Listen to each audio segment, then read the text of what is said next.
72, semua sistem semua bener kembali dia sehat. Makanya kita bisa ngerti yang kita bisa. Mantap. Tapi ini sebenarnya nanti coba di browsing aja efeknya apa saja, banyak banget. Selain sebenarnya dia untuk ngikat plastik, dia juga bisa untuk ngikat logam berat. Hampir tiap hari kita terpapar dengan logam berat. Dari mana?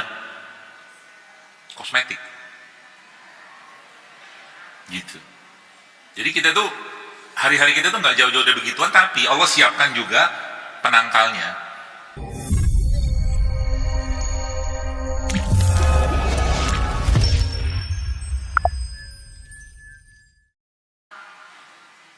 Di sini kebanyakan sampah, nggak mau dibuang pula. Pokoknya, pokoknya, udah kata-kata pokoknya itu keluar, kom, tinggal tunggu waktunya dia akan banyak makan makanan berminyak, berlemak, yang akhirnya membuat jantungnya, livernya itu mengeras, kom. Jadi makanan kita cerminin jiwa kita. Sekarang saya tanya, orang-orang yang kena penyakit jantung, pembuluh darah, kenapa yang dia makan tuh yang berlemak-lemak nggak sehat? Kan pernah kita bahas ini. Dia makan itu untuk apa? Untuk mempertahankan sikapnya dia. Apakah orang yang kena penyakit jantung, pembuluh darah dan segala macam itu kan yang nyumbat segala macam itu nggak tahu bahwa pepaya itu bagus, kunyit bagus, lengkuas bagus, ini bagus, tahu nggak mereka? Tahu. Tapi mereka nggak mau makan ini kenapa? Nah kan bingung kan? Nggak apa-apa, aku makan ini aja. Pokoknya aku tiap hari nggak makan ini. Kayak ada yang hilang dari hidupku gitu kan. Misalkan nih, pagi-pagi nggak makan gorengan, sedih dia, misal. Ada orang-orang kayak begitu. Jadi akhirnya, hidup itu akhirnya makanan begini itu jadi sesuatu yang aneh gitu loh. Ya, artinya apa? Masalah terbesar kita itu jamaah sekalian, bukan masalah fisik, tapi masalah jiwanya kita, hati kita, emosi kita yang kacau balau. Lagi waktunya sedih, kita nggak sedih. Lagi waktunya bahagia, kita nggak bahagia.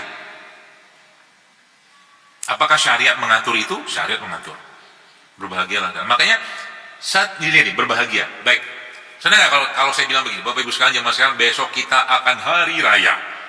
Berbahagialah kita. Makan-makan kita, ya, dan banyak rahmat Allah yang Allah turunkan kepada kita semua di hari raya. Apa itu? Idul Fitri kah? Idul Adha kah? Enggak, itu mah jelas. Tiap Jumat kan hari raya. Tapi bapak-bapaknya tiap Jumat ngapain? Pindah tidur. Saya udah lama nggak khutbah Jumat. Kalau saya khutbah Jumat mungkin saya marah-marah gitu. Apalah kalian ini? Lagi khatib di atas mimbar pun masih pegang handphone. Apalah kau? Macam tak beradab dengan Tuhan. Iya, handphone. Urusan juga bukan urusan triliunan. Paling berapa lah orderan gitu loh. Tak lama kok dengan khutbah Jumat tuh. Belum lagi begitu, bentar ini alhamdulillah, nahmadu wa nasta'in wa nastaghfir. Selamanya betul. Baru 5 menit khatib ngomong pembukaan khutbah udah tidur dia. Makanya Nabi khutbah Jumat tuh berapi-api gitu loh. Makanya banyak cara yang Allah berikan kepada kita secara syariat untuk kita itu nggak sedih. Berarti ini kalau sekarang saya sorot ini, ya kan, jujur kan fitrah nih. Allah tidak menghendaki kita tuh sedih. Sedih lama-lama nggak boleh. Tapi sedih sekali-sekali, jangan ada gempa bumi, bencana, musibah, keluarga meninggal, sedih sebentar nggak apa-apa, tapi jangan lama-lama. Kenapa? Karena kalau sedih lama-lama itu nanti ditunggangi sama setan. Sama juga dengan marah. Maka Nabi mengatakan marah itu dari setan. Gitu loh. Sehingga nanti, terus bagaimana dokter? Bagaimana cara saya menghilangkan sedih? Nah gitu kan. Saya lagi sedih, lagi takut. Kalau yang bisa jawab secara Quran, saya kasih hadiah. Hadiahnya alpukat. Ini alpukat saya dikirimin sama teman saya. Rasanya Allah Akbar kabiro, enak banget. Dimakan gidul ini, tapi belum matang. Paling sehari 2 hari matang. Bagaimana cara atau Quran mengajarkan kepada kita untuk menghilangkan sedih dan takut? Coba lihat. Gampang. Buka handphone. Ini cara nyarinya gitu loh. Anda buka handphone, ketik ayat yang berhubungan dengan sedih dan takut. Nanti keluar tuh. Salah satunya ada di Al-Baqarah. Coba buka.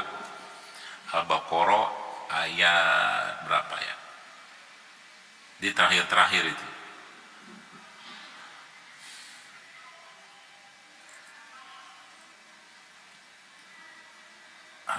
Ayat berapa nih?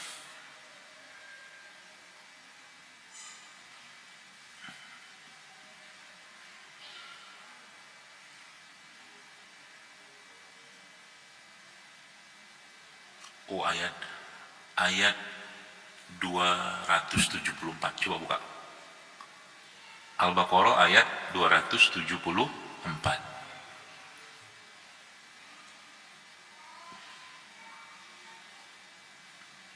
Sudah ketemu? Bunyinya kan, A'udzubillahi minasyaitonir rajim. Bismillahirrahmanirrahim. Allazina yunfikuna amwalahum bil-laili wan-nahar sirran wa alaniyatan falahum ajruhum inda rabbihim wa la khaufun 'alaihim wa lahum yahzanun. Sekarang kita poin di situ. Orang-orang yang menafkahkan hartanya, berarti menafkahkan hartanya salah satu cara untuk menghilangkan kesedihan. Nafkahkanlah hartanya, kalau bahasa kita sedekahlah. Satu, tapi ada caranya. Kapan? Kalau di ayat ini sebutkan malam hari. Oke. Yang kedua di siang hari. Terus habis itu metodenya gimana? Metode yang pertama itu kalau saya membaca ayat ini ditautkan dengan cara yang pertama. Cara pertama berarti malam hari kan? Malam hari, siang hari. Yang ketiganya itu metodenya ya secara sembunyi-sembunyi dan terang-terangan. Malam diketemukan sama sembunyi-sembunyi. Efeknya apa? Efeknya adalah mereka tidak ada lagi gelisah, tidak ada lagi sedih, tidak lagi takut. Jadi cara menghilangkan kesedihan secara syariat, secara Quran, kalau pakai ayat ini salah satunya ya, adalah bahwa bersedekahlah di malam hari secara sembunyi-sembunyi. Yang efeknya nanti apa? Tidak ada kekhawatiran, tidak ada takut, tidak ada sedih lagi. Gitu. Jadi nanti malam aja kerja. Kan ajak suami gitu kan, naik motor atau naik mobil, beli makanan, terus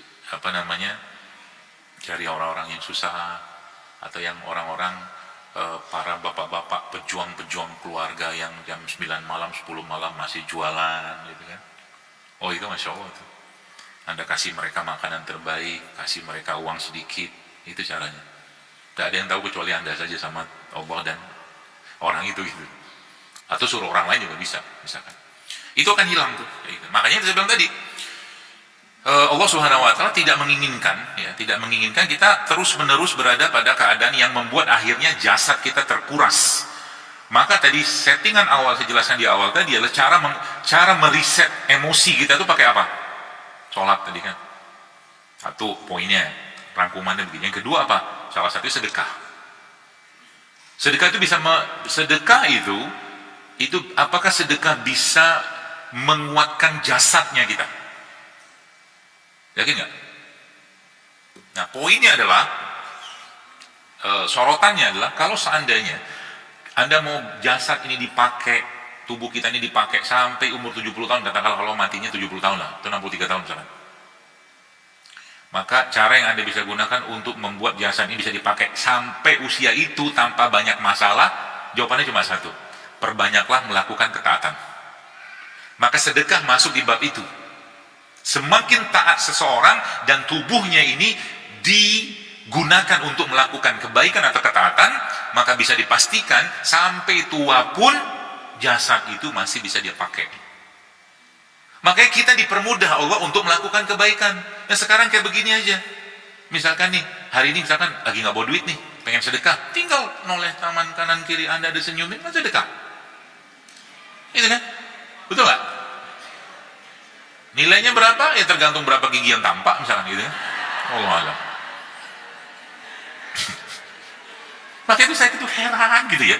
Ada orang kok susah banget senyum gitu. Habis ikut kajian, mukanya bete. Islam tuh asik, syariat itu asik gitu loh. Fikih katakanlah, perbedaan fikih itu bukan buat berantem.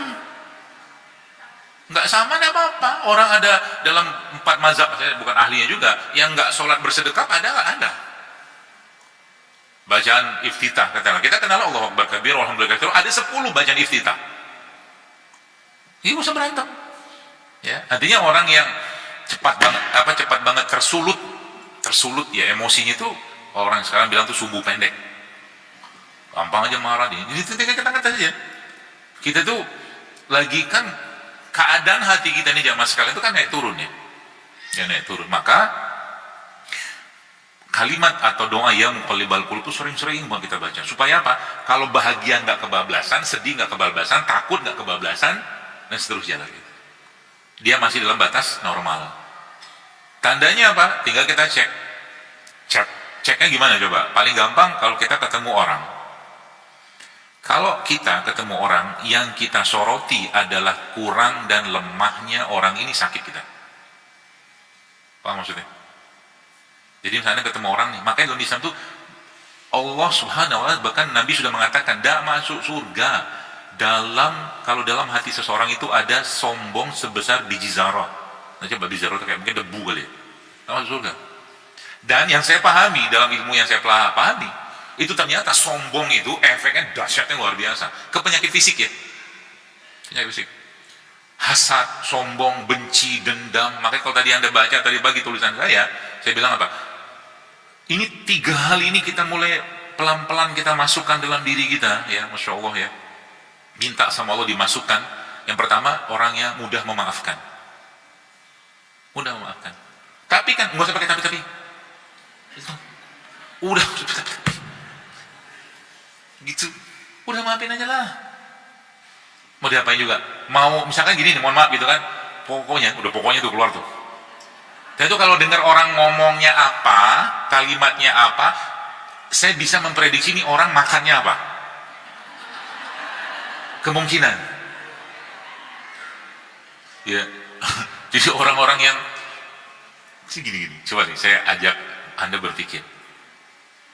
Kira-kira ada masalah emosi apa orang yang tiap hari itu makan gula, tepung gitu kan, minum teh manis 2 sendok makan gulanya.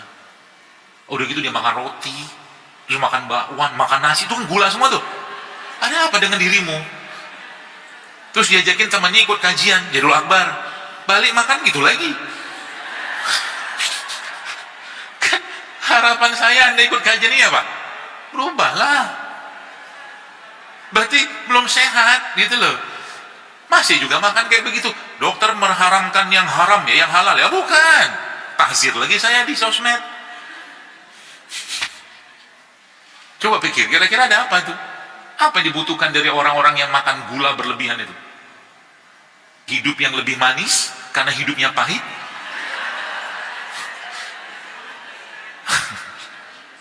Bisa jadi kan? Tahu nggak dia bahwa ini tuh sehat? Tahu. Akalnya ada, cuma nafsunya mendominasi. Makanya memainkan jiwa, hati, akal, nafsu, itu tuh harus pintar-pintar banget. Jangan kita dikendalikan sama dia. Ya gitu. Ya mungkin hidupnya pahit. Mungkin kan.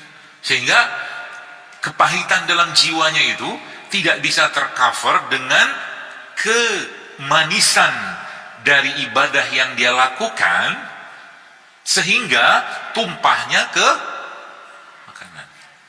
Masuk? Tumpahnya ke makanan. Gitu. Sama juga dengan tadi yang saya bilang, orang-orang maaf yang kena penyakit jantung, pembuluh darah, terus sesumbat-sumbat lah dia punya itu kan. Apa dia tidak tahu bahwa yang dia makan lemak-lemak, minyak-minyak tidak sehat itu tuh nggak sehat? Tahu lah. Pertanyaannya, ada apa dengan jiwanya? Ya, ada apa dengan jiwanya? Maka sebenarnya kita ini, karena kita ada aslinya, kita itu asli dimudahkan Allah untuk melakukan ketaatan, ya. Dalam bab tentang ini pun Allah mudahkan. Bicara tentang real food, makanan asli, makanan sehat, itu mudah. Pisang nih, ini misalkan ini. Ya, bawa pisang. Payah. Kalau teman saya udah tahu, sahabat-sahabat saya udah tahu, ini pisang ini, bukan dok, itu duren, kata dia, gitu kan. Sekalian aja gila-gilanya gitu kan. Ini kayak gini nih, apa susahnya dimakan doang? Kupas kulitnya, makan nanti coba di rumah nih. Ini resep penemuan abad ini. Yang menemukan Jadul Akbar. Caranya gini. Enggak punya.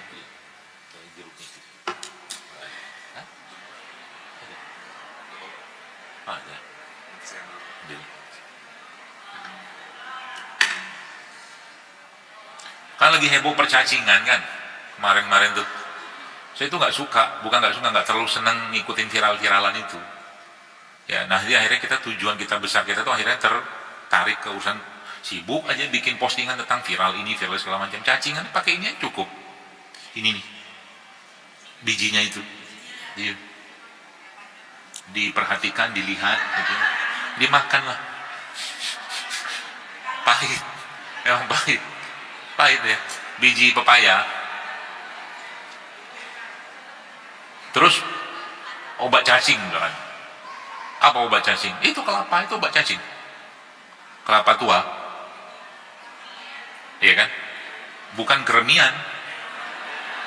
Justru malah kelapa tua itu buat cacingnya, makanya cacingnya keluar. Gitu. Terus ini diapain? Kerok aja, makan, ya, nggak usah di blender. Bukan nggak usah, itu maksudnya bagusnya dimakan. Ya, biar ngumpul sama enzim-enzim di sini. Kemudian ini kemarin saya cobain, saya kerjain beberapa teman-teman saya. Jadi kalau biasa kalau meeting sama saya tuh ada aja saya bikin apa gitu. Kemarin bikin asam jawa. Ini. Asam jawa saya kasih air, terus saya aduk asam jawanya itu pakai tangan saya sendiri.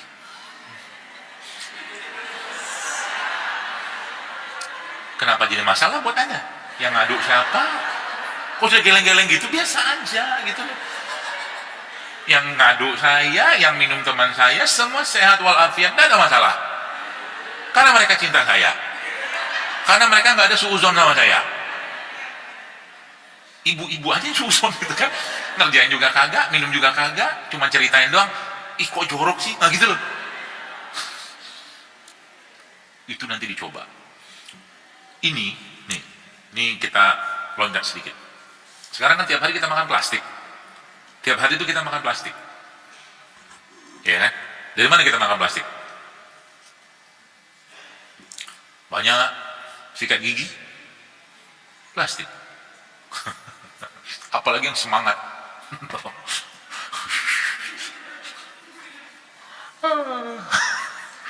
Terus bubur ayam. Kalau makan bubur ayam, biasanya bungkusnya pakai apa? Styrofoam, dialasin kan? Plastik lagi.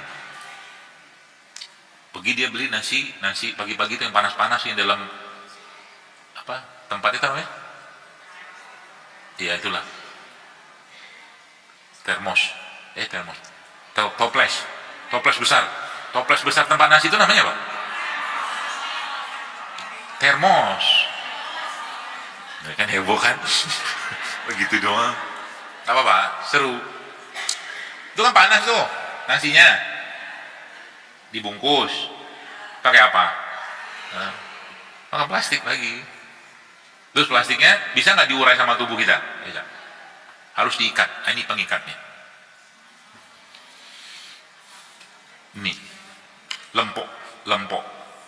Bukan lempok. Bukan, ini asam jawa. Gitu. Jadi asam jawa ini bisa untuk ngikat plastik. Ya, untuk begitu. Cara gimana? Masukin air kayak begini. Entar dulu lah. Sabar dulu. Diceritain dulu sama Pak Guru. Asam, minum aja belum? Bisa saya bikin manis. Caranya apa? Banyakin aja madunya. Gitu. Dibikin. Sampai dilarut. Oke. Jadi Allah mudahkan kita untuk melakukan ketaatan supaya tubuh kita ini bisa dipakai sampai umur 60-70 tahun. Jadi tadi beberapa itunya ya, beberapa caranya saya jelaskan. Berarti kita bersedekah untuk niat menyembuhkan penyakit kita atau orang lain dengan sedekah, itu boleh nggak? Boleh. Dan Nabi pun menjelaskan dengan itu, menjelaskan dalam sebuah hadis, obatilah penyakitmu dengan sedekah. Sholat juga sama. Itu sebenarnya bab-bab tentang riset. Ini saya belum ngomongin tentang puasa. Dahsyat banget itu puasa. Bahkan ya kalau mau coba nanti, coba. Jadi selama 3 hari nggak makan. Diam dulu. Minum aja. Tapi jangan langsung 3 hari. Coba lu sehari 14 jam kan kita puasa standar kan 14 jam, naikin. Terus minum aja, minum air putih. Bukan minum air putih, minum air mineral. Ya, supaya nggak keliru. Beberapa hari belakangan ini, saya membaca satu tulisan dari seorang ahli lah, ilmuwan, dia mengatakan, sebenarnya minum air putih saja, dia bilang nggak sehat. Harus ditambahkan mineral. Kata dia gitu. Kata beliau. Terus pertanyaannya, ngasih mineral dalam air putih itu caranya gimana? Ya? Ngasih mineral dalam air putih itu supaya air putihnya penuh dengan mineral, caranya gimana? Saya ajarin caranya. Begini caranya. Guys.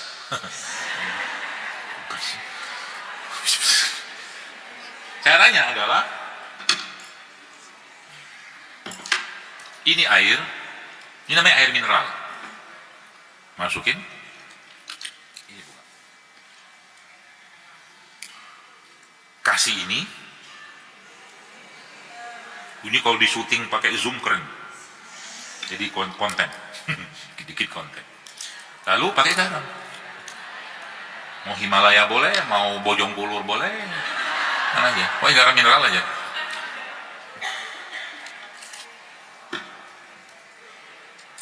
Dan kita ambil garamnya pakai daun serai biar keren.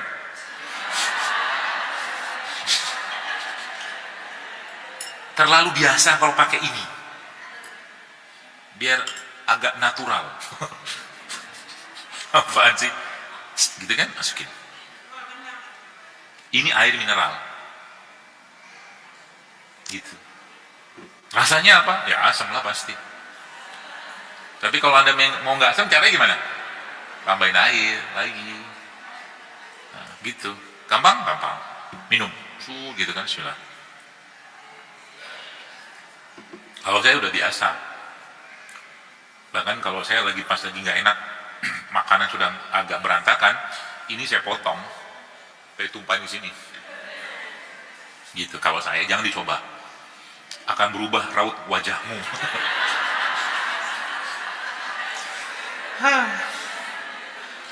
Sengaja saya nggak kasih madu, ya, supaya kalau tadi kan judulnya tentang puasa tadi itu kan nggak boleh ada kalori masuk, tapi efeknya dahsyatnya luar biasa. Mulai dari puasa 24 jam, sebenarnya bukan puasa beneran ya, tapi puasa nggak makan aja, tapi minum iya. 24 jam, 48 sampai 72, semua sistem semua bener kembali dia sehat. Makanya kita bisa ngerti yang kita bisa pakai apa coba? Kayak puasa ayam mulbit. Jadi buka sama sahurnya pakai air putih. Ya, tapi coba dulu, ya. Coba dulu, jangan langsung 3 hari berturut-turut, ya. Nah, kembali ke tadi, Bapak Ibu sekalian jemaah sekalian. Ini tadi nih. Ini. Yang tadi menurut data terbaru bisa ngikat plastik.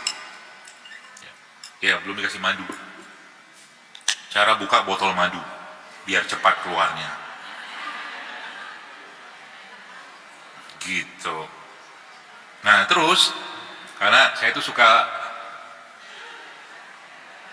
bereksperimen. Ini masukin situ, si kocok.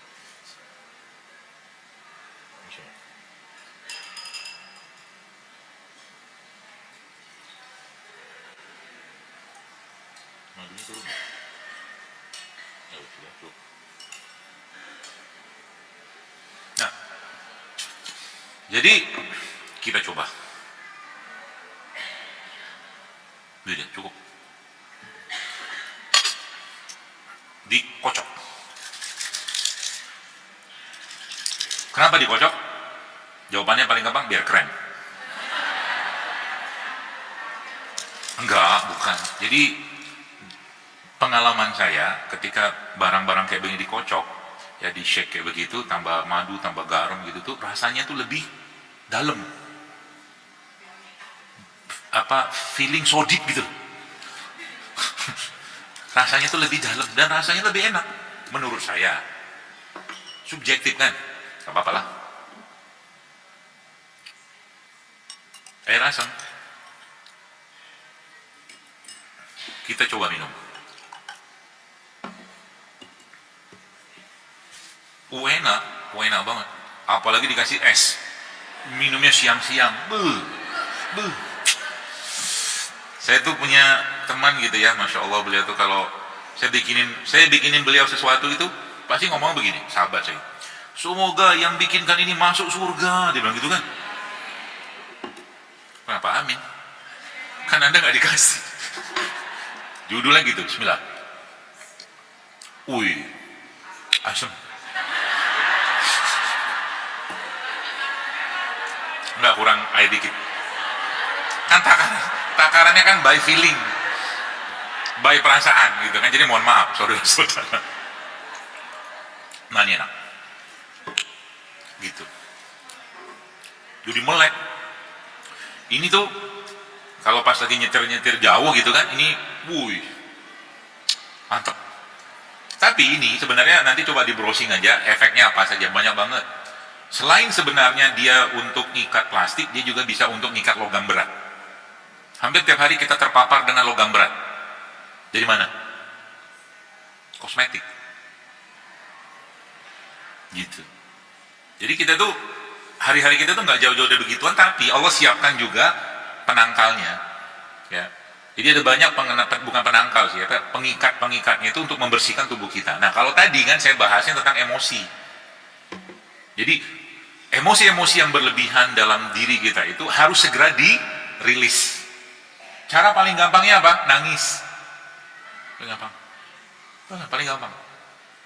Dokter nangis nggak? Nangis. Sering saya nangis. Saya lebih senang. Kalau saya senangnya nangis sendirian aja. Jangan rame-rame. Kurang seru. Ya, lagi nggak ada orang gitu kan. Kapan paling sering saya nangis? Di mobil. Lagi nyetir gitu kan, nangis. Nangisnya kenapa? Ya jelas bukan karena nggak bisa beli baju gitu-gitu, enggak lah. Maksudnya nangisin diri sendiri, waktu yang terbuang banyak, belum berbuat banyak dalam kehidupan ini, itu ditangisin. Tapi tangisannya bukan untuk membuat lemah, itu nggak boleh. Tangisannya untuk membuat kita kuat, berpikir apa yang harus kita lakukan.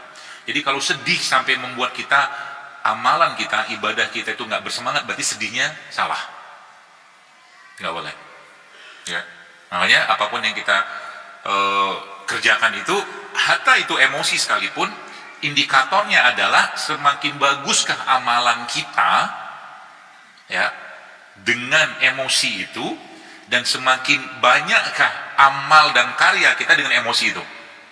Itu indikatornya. Kalau dua-duanya itu tidak ada indikatornya, maka dipastikan itu ditunggangi syaitan atau hawa nafsu kita aja. Sekarang saya tanya begini, apakah takut itu bisa membuat seseorang itu diberi surga sama Allah? Jawabannya iya. Iya, modal takut doang loh. Saya cerita satu hadis. Tapi hadis ini kalau ditelusuri ya, secara itunya tuh kita akan menemukan, saya lupa hadis atau asar ya, tapi banyak pelajarannya buat saya di sini. Dikisahkan seseorang ya, yang orangnya sudah tua, lalu waktu dia mau meninggal, jadi selama hidup itu dia nggak ada amal, ya. Lalu dia bilang sama anaknya, nanti kalau kau mati, kata dia, kalau aku mati nanti kau bakar jasadku ini, dia bilang, kata dia gitu. Lalu letakkan abunya itu di 4 penjuru angin, supaya, ini kata-kata, supaya Allah tidak bisa menyiksaku karena aku takut dengan siksanya Allah. Ini masuk ke bab kufur sebenarnya, karena nggak ada susahnya Allah ngumpulin kan. Tapi dia ngomong kayak begitu atas dasar takut dengan siksanya Allah, dan dia bakal minta keluarga itu membakar jasadnya. Ini kalau di browsing ketemu nih kisahnya. Lalu itu ya, meskipun penafsiran para ulama ya banyak sekali tentang kisah ini, tapi saya menangkap itu bukan itunya, bukan poin itunya. Yang saya sorotin ini nih, nah saya bahas. Akhirnya ketemulah orang itu sama Allah setelah dia dibangkitkan oleh Allah, dihidupkan kembali segala macam. Allah tanya sama dia, kenapa kau bakar jasadmu dan kau sebarkan itu? Kata dia gitu. Terus jawaban dia itu, Masya Allah, dalam riwayat dia disebutkan, aku takut dengan siksamu ya Allah. Cuma gitu doang ngomongnya. Aku takut dengan siksamu, sehingga berpikir ala akalnya manusia yang sempitnya dia bakar jasad itu supaya nanti Allah nggak bisa siksa dia karena saking takutnya dia dengan azabnya Allah. Apa kata Allah sama dia? Aku ampuni dia, kata Allah. Modal takut. Makanya dalam bab tentang apapun ya jamaah sekalian ya, amalan hati itu jauh lebih powerful daripada amalan fisik. Anda kerjakan sholat sunnah 2 rakaat tapi ikhlasnya minta ampun gitu ya, ikhlas itu seikhlas-ikhlasnya gitu, dari awal takbiratul ihram sampai salam itu penuh dengan rasa, penuh dengan cinta, penuh dengan penghayatan dan seterusnya,